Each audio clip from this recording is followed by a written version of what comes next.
The Manu Land Customs area in Unukoti district turned into a flashpoint of tension today following a violent confrontation during a protest rally. What began as a demonstration against the ongoing atrocities on minorities in Bangladesh escalated into a physical altercation, leading to the disruption of international trade and several injuries.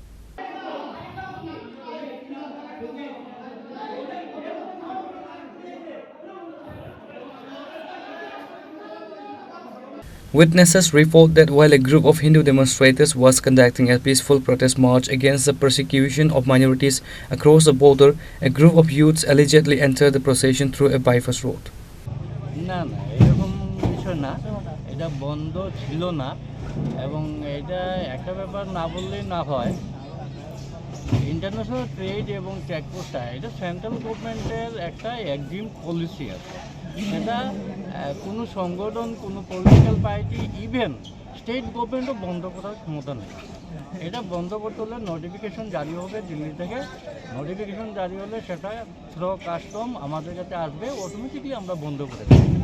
এখানে জোরপূর্বক বা কোনো সংগঠন, কোনো political party সেটা বন্ধ করতে পারে না, এটা বন্ধ হয়ও নাই এবং যদি কেউ চেষ্টা করে সেটা ইললিগাল, এটা কোনো লিগ্যালিটি নেই। আমাদের এখানে বন্ধ তো নাই, সেন্ট্রালি বন্ধ ছিল 25 ডিসেম্বর, সেই দিনই শুধু বন্ধ ছিল, বাকি ডেইলি মাছ বা বিভিন্ন কমোডিটি আমাদের আপ অ্যান্ড ডাউন চলছে। হ্যাঁ, এখান থেকে অ্যাক্সেস হচ্ছে জিঞ্জার, অরেঞ্জ এগুলি যাচ্ছে, বাংলাদেশ থেকে মাছ, প্রাণ কোম্পানির কোনো আইটেম চলছে, ব্যবসা চলছে। এখানে আমরা এমনভাবে চলছি, এখানে কোনো পলিটিক্যাল কিছু না, কোনো জেন্ডার না, কোনো রিলিজিয়াস কোনো ব্যাপার না, এখানে টোটালি ট্রেডার্সের ব্যাপার। ট্রেডটা international trade central government control করে, সেন্ট্রাল গভর্নমেন্টের নির্দেশ করেই চলে। এখানে বন্ধ হয় নাই, বন্ধ করার কোনো চেষ্টা করছে। ওদের প্রতি আমাদের বক্তব্য এটাই থাকবে যে ভাই, বাংলাদেশের যে ইস্যু হয়েছে সেই ইস্যুটার জন্যে আমার গভর্নমেন্টকে চাপ দেয়। এখানে বর্ডার বন্ধ করার কী মানে আছে? আমরাও তো under control of government. Government যদি আমাদেরকে বন্ধ করে না বলে, আমরা বন্ধ করে রাখবো। এখানে বাইফোর্স তো বন্ধ করার কোনো প্রয়োজন নেই। কিছু ছেলেপেলে এসেছিল, হ্যাঁ, সংগঠনের নাম নিয়ে, কিন্তু সেটা বলতে লজ্জা লাগে।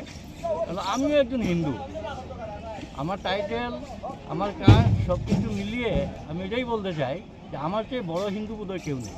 কিন্তু এখানে হিন্দু মুসলিম ইস্যু নিয়ে যারা বন্ধ করতে এসে, সবচেয়ে বড় ব্যাপার আরেকটা লজ্জাস্কর এবং হাসি পায় যে বাংলাদেশের হিন্দু ছেলে মারা গেছে, দেখা গেছে এখানে গেট লাগিয়েছে ইন্ডিয়ার কিছু মুসলিম যুবক। তাহলে এটা ব্যাপারটা ক্লিয়ার, এখানে কি আছে? এটা তো হিন্দু সেন্টিমেন্টে গেট লাগানো হয়নি, বন্ধ করার চেষ্টা করা হয়নি। এখানে মুসলিম যুবকরা কেন এলো? হিন্দুদের ডান্ডা হাতে নিয়ে মুসলিম যুবকরা বন্ধ করতে এসেছে। তো এটা পরিষ্কার ব্যাপার, এখানে ওরা কি চাইছে? অবশ্যই চক্রান্ত আমাদের মনে হচ্ছে, অবশ্যই কোনো চক্রান্ত মনে হচ্ছে। কারণ এখানে হিন্দু সেন্টিমেন্টে কাজ যদি হয়ে থাকে আমরা মানতাম, কিন্তু আমিও তো একজন হিন্দু। তাহলে গেট লাগাচ্ছে, রাস্তা বন্ধ করতে মুসলিম যুবকটা কেন? তাদের দাবি একটাই ছিল যে ব্যবসা বন্ধ থাকবে, বাংলাদেশের সাথে ব্যবসা চলবে।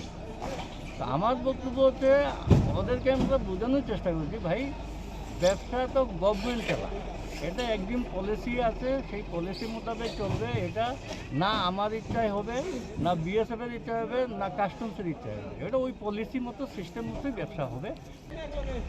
এখানে আমার গাড়ির শ্রমিক, গাড়ির ড্রাইভার মিলে, আমার লেবার মিলে নেয়ার অ্যাবাউট 100 জন লোক আছে, ডেইলি কাজ করছে।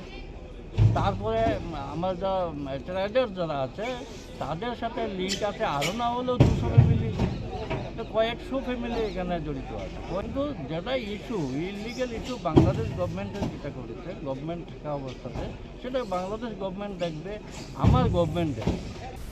Reported by Uttam Dev from Koilashahar, Chini Khorang.